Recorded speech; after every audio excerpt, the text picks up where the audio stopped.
Welcome back to Undulations. I want to take a little step back and kind of talk about what this series is, because I feel like that if you were to do a Venn diagram, that there might be some people who own the no coast, maybe want to buy the no coast, but don't know very much about modular synthesis. And that's a pretty tiny slice of people probably, but for them, I hope that this video series could be really useful. Now, One-Hitch wonders. I'm trying to use one patch cable to first explore the no coast, then as this series progresses, start to challenge myself with the complexity of sounds and soundscapes that I can get from that one cable. Now, who knows how many episodes it'll be? 5, 6, not sure. But I want you to realize that that is a pedagogical constraint for those of you that aren't that familiar with this sort of thing. And of course you could use more cables, but realize that even as I've done this series and built up with one cable, there are features on the no coast that I've been kind of steering clear of. And today we're going to get more involved in at least one of those, which is the overtone section. And so for a lot of what we've done, we have used a very nice fundamental sound, and as you turn the balance towards the overtone, you get a richer and more complex sound. But beyond that, you've also got the ability to influence it from more knobs. So there's the overtone knob itself,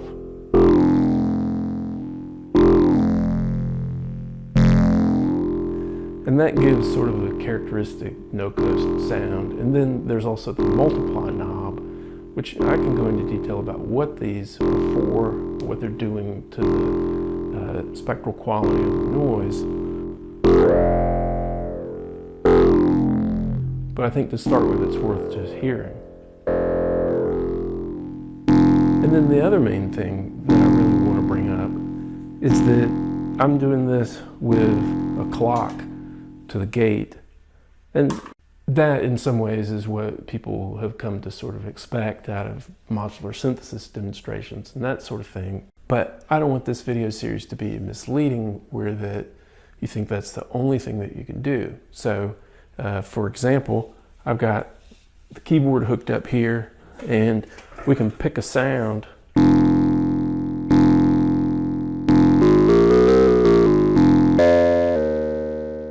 And I'm using MIDI to control the no coast, and that's very easy to do. It's made for it. There are normal lines on there that we can look at some point down the road, but I just want to make it clear that any sound that we've gotten over the course of this series so far can be modified and tweaked with the overtone, multiply knobs, and you can just straight up play it like a synthesizer, which this is. So just wanted to be clear about that. Oh, one last thing before we get started. I want to make sure that those of you that subscribe to Undulations here on YouTube know that you can also follow me on Instagram. I'll put the link up here and hope you check it out. I post shorter clips, other things that I don't really show on this channel, and you might find it interesting. Okay, let's get started.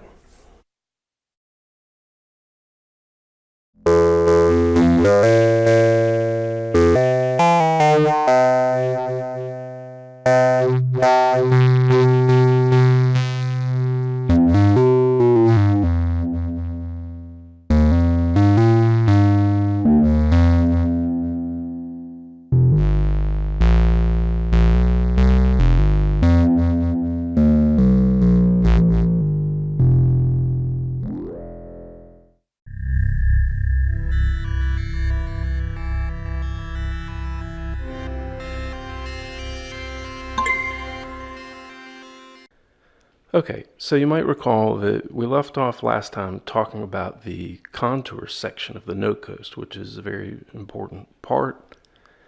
I'm going to take a signal here from the clock, put it over to the gate, and We just got a nice sort of drummy sound that I'm still only looking at the fundamental over here on the balance, and we haven't looked at the slope or the overtone sections yet. Now, this is where I want to start talking about what I call the phantom gate. And it's not a big deal, but for this one-hitch sort of thing, it becomes a big deal, which is that if you start turning the timing on the contour way up and making the shape very stretched out, now we hardly hear any variation in the sound because the clock is basically too fast for it.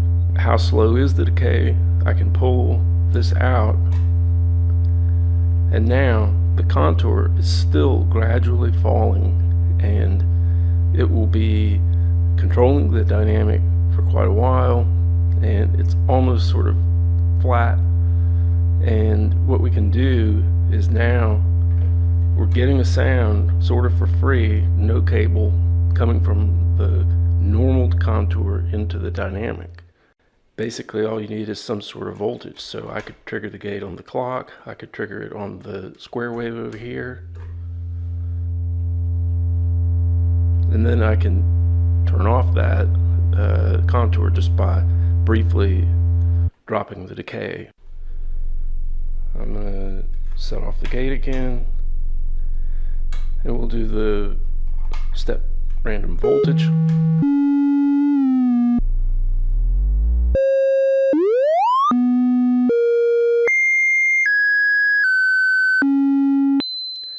And I'm going to tap up the tempo a little bit.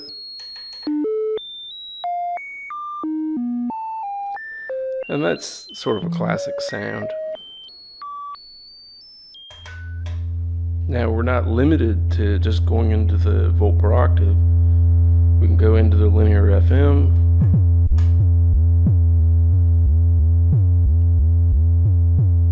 With either the stepped random voltage or the clock.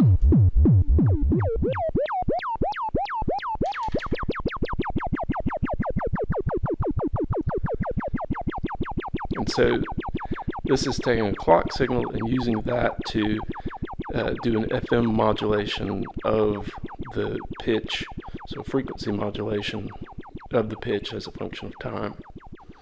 And then another thing we can do is trigger that contour and then actually use the contour. Let's say put it in the volt per octave.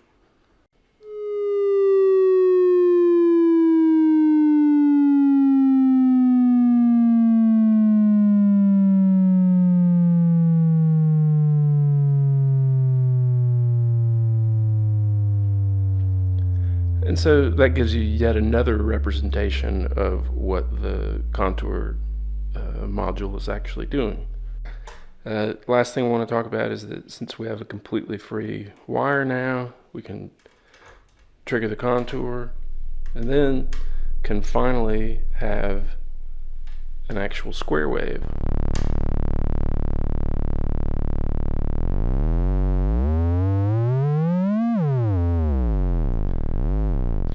And so to do that, I'm bypassing the normaled output, which is the triangle wave, and using the square wave. Okay, so now it's very much my pleasure to start introducing the overtone. By turning the balance up, I'm just going to put it right in the middle. So this is a blend of overtone and the fundamental. That's very much the characteristic no-coast sound. So where can we go from there? Well, we can start exploring the overtone section itself just manually with the dials. So to do that, I'm going to show you and talk a little bit about what they are. The overtone knob itself ranges from an odd setting, so that's odd overtones, through a transitional state to even, and then there's even a special state all the way around over here that is related to the slope section. So you can get a different each of these settings, but also that transition is very much a cool part of the sound. And I should point out that there's a CV connection, so we'll be able to control that knob from here on the console. Then there's also a multiply knob that is basically adding overtones. It's sort of a metalizer, if you will.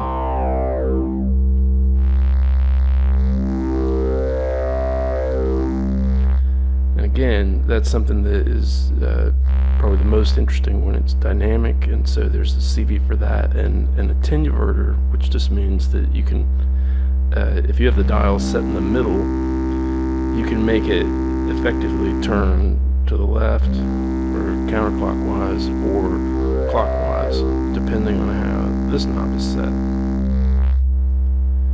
So because we can trigger the contour, we can actually use that right now.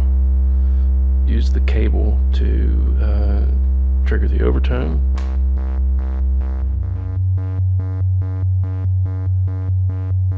Or the multiply.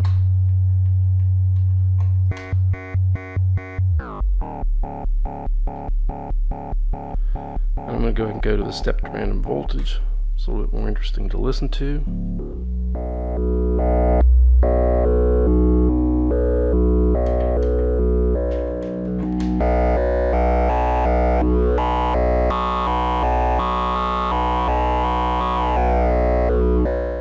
Okay, and then now we're going to be able to combine kind of everything that we've been doing here, where we're triggering the gate with a very long decay, and then that contour is holding the dynamic open. We're going to have the balance up so that we can actually hear the overtone section. So that's using the two main sections. And then we're finally going to add in the slope section. And to do that, we're just going to start triggering the slope section with the clock. And the slope is just another envelope that we can use. Now, in the same way that there's a normal for the contour, it's holding basically the sound open. On this side, there's also a normal of the slope output, and that is coming over here to the multiply.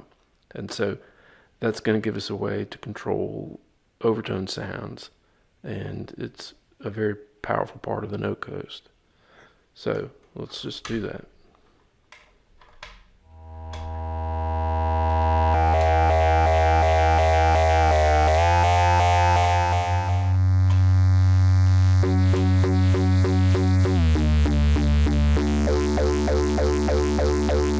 Again, these are sort of the really prototypical sounds of this synthesizer. Got a very kind of like throaty, voicey, engine-like sound.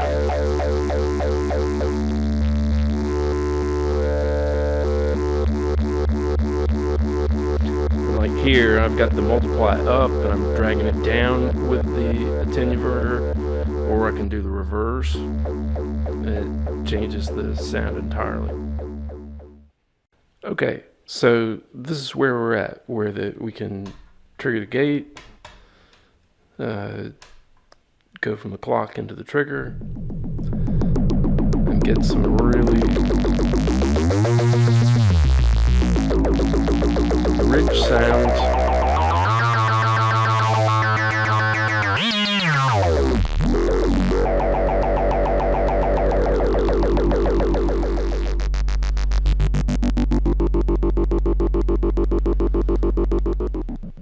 And so that's some really satisfying sounds coming out of the note coast. And here's where we kind of are able to break out that we've talked a lot in the second videos about this part of the device, and then we've talked about over here, and then in the third one we talked about the contour. Now we've introduced overtone and slope, so that's pretty much everything, but you really wouldn't be able to use it all at once without the self-triggering of the slope section. So that's what we're going to go into next time. It's basically a low frequency oscillator, and we're going to have this on the phantom, and then this self-triggered. So all that's going using this, so it's the whole thing. And then that's where really the One-Hitch concept becomes more of a creative challenge. What do you do with that one cable if you've got the whole thing sort of exposed like that? Okay, I feel like we covered a lot of ground in this third episode of One-Hitch Wonders about the Make Noise No Coast. I feel like the sounds we're getting are rich, interesting, and I look forward to digging even deeper when I do another episode a little bit further down the line.